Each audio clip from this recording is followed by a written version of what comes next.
অবিচার অনাচারে দেশকে ভরে দেয়, সমাজকে ধ্বংস করে, মানুষের ইজ্জত লুণ্ঠন করে, দর্শনের সেঞ্চুরি পালন করে, আল্লাহ তাআলার লানত তাদের উপরে আসে এবং আল্লাহ তাদের থেকে ক্ষমতা কেড়ে নেয়।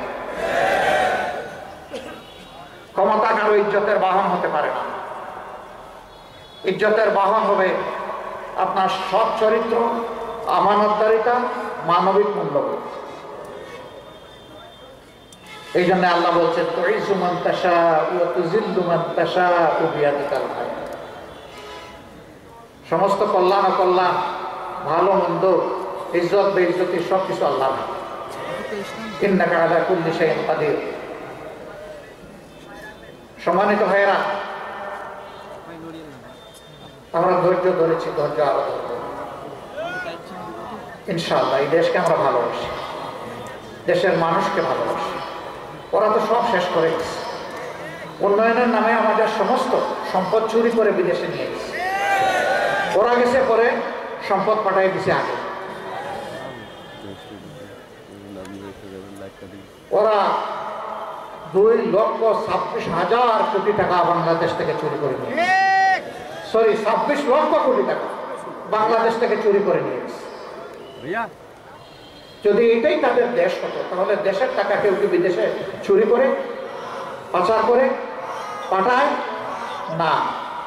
এটা ছিল তাদের জমিদারি, এখান থেকে খাজনা আদায় করবে, আর দেশ তাদের এই দেশের বাইরে। কোথায় কোথায় আমাদের হাতে টিকিট ধরে দিত, অমুক দেশে চলে যাও, তমুক দেশে চলে যাও। তোমাদের টিকিট জাতি ঘৃণা বলে প্রত্যাখ্যান করেছে। তো তোমরা বিনা, আমি বিনয়ের সাথে, নিপীড়িত, নির্যাতিত,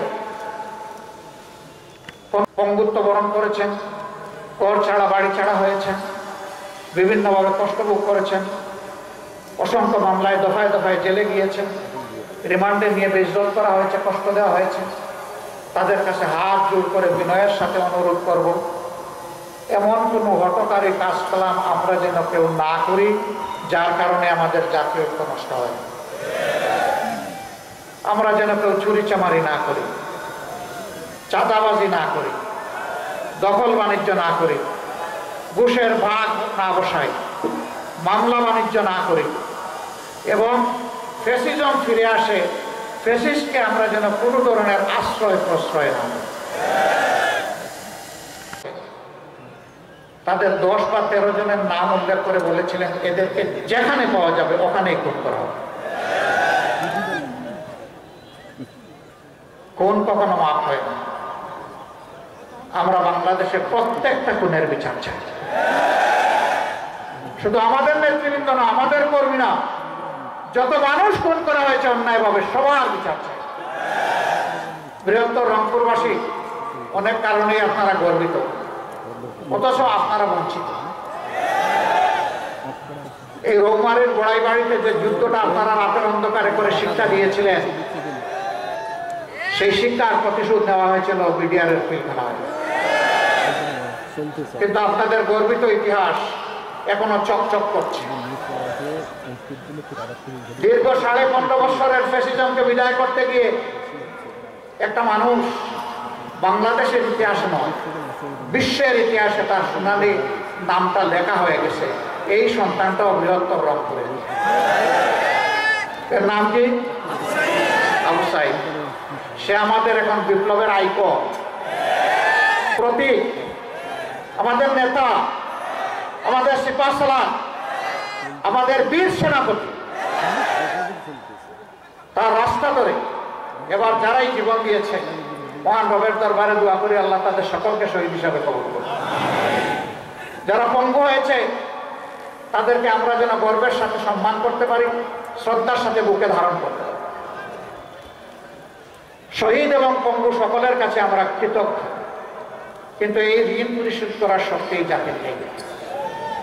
তবে যে কারণে তারা শহীদ হয়েছে, আমরা তাদেরকে কথা দিচ্ছি আমাদের প্রিয় সংগঠনের পক্ষ থেকে, একটা করাপশন ফ্রি, দুর্নীতিমুক্ত, সুষম, বৈষম্যহীন, মানবিক বাংলাদেশ না গড়া পর্যন্ত আমাদের লড়াই অব্যাহত থাকবে ইনশাআল্লাহ। আমরা মুখ বন্ধ করে থাকবো না। এই জন্যই আমরা রাজনীতি করি। আমরা ন্যায়ের পক্ষ নিব, অন্যায়ের প্রতিবাদ করব। যদি অন্যায়কে নীরবে হজম করি তাহলে আমিও অন্যায়কারীর মদতদাতা হয়ে গেলাম। আমরা এই অপকর্মের দায় নিতে চাই না। এমনকি আমাদের দলের কেউ যদি কোনো জায়গায় এই সমস্ত অন্যায় অপরাধ করে, আমরা বলবো এদেরকে ধরে দিবেন, ছাড় দিবেন না। আমাদেরকেও খবর দিবেন, প্রশাসনকেও খবর দিবেন। এদের ব্যাপারে আমাদের জিরো টলারেন্স। আপনারা সাক্ষী, আলহামদুলিল্লাহ 5 আগস্ট থেকে শুরু করে আজকে এই জানুয়ারি মাসের 24 তারিখ পর্যন্ত দীর্ঘ 6 মাসের পথ পরিক্রমায় আমাদের লোকেরা ছাতাবাজি করে নাই, দখল বাণিজ্য করে নাই, মামলা বাণিজ্য করে নাই। শত শত নিরীহ মানুষকে মামলায় ঢুকাইয়া তাদের কাছ থেকে টাকা আদায় করে, ঘুষের ভাগাভাগি করে নাই। আমরা জানি এটা হারাম। আল্লাহ তাআলা এই হারামকে বর্জন করার তৌফিক আজীবন আমাদেরকে দান করুন। এরপরেও নফসের টুকায় শয়তানের ওয়াসওয়াসায় পড়ে যদি কেউ বিপদগামী হয়ে যায়, আমরা তাদেরকে ছাড় দেওয়ার পক্ষে নই। এখানে আমার ধারণা শহীদ পরিবারের সদস্যরা আছে, এখানে অনেক আহত পঙ্গু ভাই বোনেরা আছেন। আমরা তাদের কাছে আবারও কৃতজ্ঞতা জানাচ্ছি। আমরা আল্লাহ তাআলা এই সম্মানবোধটা এই জাতিকে, এই শহীদদের প্রতি দেওয়ার তৌফিক দান করুন। বিনয়ের সাথে বলবো, সবাইকে বলবো, মেহেরবানি করে শহীদদের আকাঙ্ক্ষার বিপরীতে যায় এমন কাজ কেউ দয়া করে করবেন না। যদি চাঁদাবাজি করেন, দখলদারি করেন, মামলা ঘুষ বাণিজ্য করেন, মানুষের উপর জুলুম করেন, তাহলে শহীদদের আত্মা কষ্ট পাবে। আমাদের শহীদ বন্ধুদের আত্মায় কষ্ট দিবেন না ভাই। বন্ধু দুস্থ, আমাদের এই বিনয়ী আহ্বান আপনাদের কলিজাকে নরম করুক, আমরা দোয়া করি। কিন্তু যদি না করেন, যদি কেউ অপকর্ম অব্যাহত রাখেন, মনে রাখবেন আমাদের লড়াইও অব্যাহত থাকবে ইনশাআল্লাহ। রংপুরবাসী আমার ভাই মাহবুব রহমান বেলাল বলে গেছেন, ফ্যাসিস্ট সরকার প্রতিহিংসামূলকভাবে যে সমস্ত রাজনৈতিক নেতাদেরকে জেলে পুরেছিল, কর্মীদেরকে জেলে পুরেছিল, সে বাবা ডাকবে, আর খেয়া পার হয়ে গেলে শালার মর্যাদা দিবেন না। এই ধরনের দুষ্ট রাজনীতি পরিহার করতে হবে।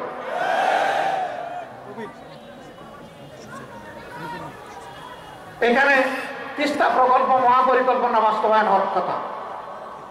কার ইঙ্গিতে ইশারায়? প্রধানমন্ত্রীর মুখ দেখে কোন এলাকার উন্নয়ন হবে না। জনগণের ন্যায্য প্রয়োজনকে বিবেচনায় নিয়ে সমন্বিত সুষম উন্নয়ন হবে ইনশাআল্লাহ। সম্পদ যা আল্লাহ দিবেন তার সদ্ব্যবহার হবে সততা এবং ইনসাফের ভিত্তিতে। যে এলাকাগুলো এগিয়ে গিয়েছে সেই এলাকাগুলোকে একদিকে রাখা হবে, আর যে এলাকাগুলো পিছিয়ে পড়েছে তাদেরকে অগ্রাধিকার ভিত্তিতে সামনে নিয়ে আসা হবে ইনশাআল্লাহ। এটা ইনসাফের দাবি, এটাই হতে হবে। বরঞ্চ দীর্ঘদিন তাদেরকে যে বঞ্চিত করা হয়েছে এটার মাসুল হিসাবে এখানে আর বাড়তি কিছু করা প্রয়োজন হবে। আপনারা আমাদের জন্য দোয়া করবেন। ন্যায়ের পথে, ইনসাফ কায়েমের পথে আমাদেরকে যতদিন পাবেন আমাদেরকে একটু ভালোবাসা, দোয়া করবেন, সাহায্য করবেন, ভুল করলে সমালোচনা করবেন। সত্যের পথে, দেশ গড়ার পথে আপনারা ইনশাআল্লাহ কোরআনের আইন কায়েমের দাওয়াত। আসুন সেই দাওয়াত বুকে নিয়ে আমরা কুড়িগ্রামের প্রত্যেকটা ঘরে ঘরে ছড়িয়ে পড়ব। আজকে এইখানে আপনারা কষ্ট করে এসেছেন, দিন ভরা রাত ভরা, শীতের একটু চাপ বেশি, সব কিছু উপেক্ষা করে আপনারা এখানে এসেছেন দুটি কথা শোনার জন্যে, আমাদেরকে দেখার জন্য, আমাদের ভালোবাসায়, তাই না? এই ভালোবাসা কার জন্য? এই ভালোবাসা কার জন্যে? আল্লাহ তাআলার জন্যে। আল্লাহ তাআলার কাছে দোয়া করি আমাদের এই ভালোবাসার বিনিময়ে আল্লাহ যেন বাংলাদেশটাকে সুন্দর করে দেন, আমাদের শহীদদের রক্তের মর্যাদা যেন আমরা দিতে পারি সেই তৌফিক দান করুন, এবং আল্লাহ রাব্বুল আলামিন এই ভালোবাসাকে তার প্রিয় জান্নাত পর্যন্ত যেন পৌঁছে দেয়।